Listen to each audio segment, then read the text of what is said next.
Daniel Fraga, um nome que para muitos simboliza o desafio ao sistema e à autoridade estatal. Para outros é um exemplo do uso radical da definição de liberdade do indivíduo. Mas quem é Daniel Fraga e por que a sua história chama tanta atenção? Hoje vamos explorar a história desse personagem que saiu do anonimato para se tornar uma lenda da internet brasileira.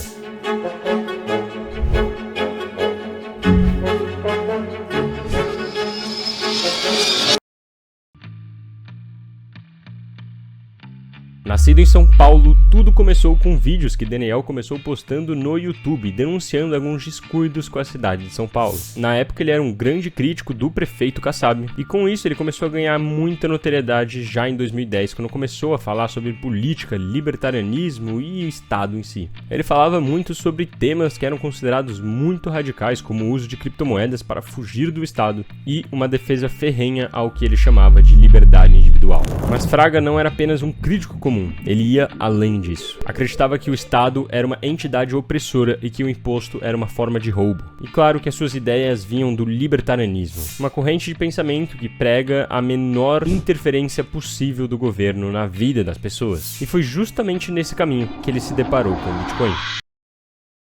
Fraga foi um dos primeiros no Brasil a falar sobre o Bitcoin, quando a moeda ainda valia pouquíssimos reais. Ele previu que o Bitcoin seria uma forma de alternativa ao sistema financeiro tradicional que possibilitaria as pessoas a fugirem do controle estatal. Um dos primeiros vídeos que Fraga aparece falando sobre o Bitcoin foi em 2012, quando ele ainda valia $13, que na época representavam R$27, com o câmbio apenas a $2. E houve vários momentos na história em que nos seus vídeos ele oferecia um Bitcoin, 2 Bitcoins ou até mais do que isso para seus inscritos quando ele fazia alguns desafios. Por exemplo, me mostra algum presidente que fez isso daqui na história e eu te dou 2, 3 Bitcoins. Portanto, sabemos sim que Daniel Fraga já tinha comprado Bitcoin desde aquela época. Daniel Fraga foi também alvo de vários processos judiciais, principalmente por gravar muitos vídeos ofendendo diretamente algumas autoridades e fazendo algumas críticas diretas a figuras públicas. Em um dos casos mais famosos, ele brigava com uma deputada do Rio de Janeiro chamada Cidinha Campos, atacando ela pessoalmente,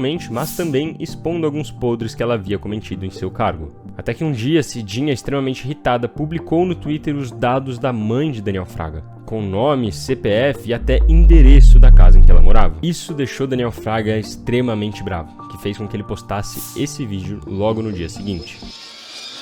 Aí eu me pergunto, por que essa deputada, que é uma verdadeira vagabunda sim, e se quiser pode me processar também, e pode processar inúmeros outros aí que poderão fazer vídeos chamando você de vagabunda, Cidinha Campos? Claramente, esse vídeo resultou em um grande processo de R$1 milhão em indenização que Daniel Fraga teria que pagar para Cidinha. Processo esse que só foi arquivado em 2020. Após a justiça passar 8 anos buscando aonde estava Daniel Fraga e não ter conseguido achá-lo. E conforme mais e mais cassações por Daniel Fraga chegavam, pior ficava a situação para ele. E foi quando ordens judiciais começaram a ser emitidas para congelar e apreender o seu capital, bloquear suas contas bancárias e confiscar todos os seus bens. Mas, de uma forma não muito surpresa, a justiça se deparou com apenas R$0 em suas contas bancárias. Daniel Fraga havia levado todo o seu dinheiro para o Bitcoin, justamente para que esse capital não pudesse ser apreendido pelo Estado. De novembro de 2015 para a frente, Fraga paralisaria os seus vídeos no YouTube, após declarar que não valia a pena o desgaste, porque o Bitcoin estava rendendo muito mais do que os vídeos do YouTube, então ele iria se dedicar tempo integral para o Bitcoin. Com isso, em 2015, ele parou de postar vídeos no YouTube e até 2016 ele fazia algumas publicações no Twitter, mas desde então ele desapareceu. Fraga tem seu título de eleitor e seu passaporte bloqueado pela justiça, por mais que eu tenha certeza que o fator de título de eleitor não importar muito para ele. E desde que ele sumiu em 2016, ele fez outras 2 aparições. Quando em 2019 ele atualizou a descrição de um vídeo dele lá de 2015, onde ele falava sobre dietas de maçãs, e aí ele atualizou a descrição dizendo que na verdade ele seguia uma dieta carnívora hoje em dia. E em 2021, quando ele atualizou a descrição do canal dele do YouTube com um site que promovia a ideia do Bitcoin Cash. O Bitcoin Cash é uma outra alternativa ao Bitcoin, que na verdade foi um hard fork, ou seja, surgiu da própria rede do Bitcoin, que seria utilizada para transferência, para pagamento, para utilizar realmente o Bitcoin como uma moeda de troca. Mas desde o dia em que Daniel Fraga divulgou este site, o Bitcoin Cash já desvalorizou 81%. E obviamente não se concretizou como um bom investimento. É muito difícil saber qual é a fortuna de Daniel Fraga, mas pessoas estimam que ele chegou a acumular de 600 a 10 mil Bitcoins. tendo então uma fortuna que pode variar entre 210 milhões de reais a 3,5 bilhões de reais. Alguns amigos de Fraga que deram depoimentos na internet afirmam que ele está vivo e bem, provavelmente morando em Portugal. Mas Fraga encerrou seu legado, claramente deixando a sua visão sobre a importância de espalharmos a nossa opinião pelo mundo. E aqui está, Fraga. Se você estiver nos ouvindo de algum lugar, seguimos espalhando a sua visão do mundo por você. Bitcoin, privacidade e liberdade. Como diz o nosso bom amigo Casta, bons ventos para onde quer que você esteja.